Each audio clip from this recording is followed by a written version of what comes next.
Hey, what's up mga kapasitive?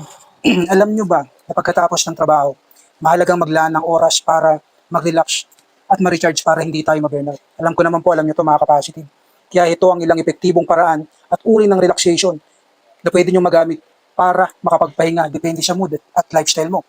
Kaya kung hindi ka pa naka-follow, please follow, like, and subscribe po mga kapasitive. Let's go! At ang panghuling uri ng relaxation natin, ito ay tinatawag na social relaxation.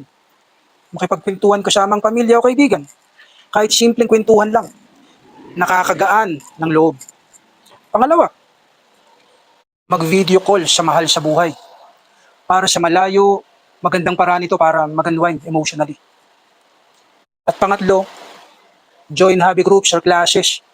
Nakaka-relax din kapag may mga bagong nakikilala at natututunan. So ayun mga kapasitive, ang 5 uri ng ating relaxation na pwede nyo magamit after ng maghapong trabaho para iwas stress at burnout po mga kapasitive. So until next time, follow, like, and share, and subscribe mga kapasitive para sa mga ganitong video. Till next time, let's go! Magka-positive ba?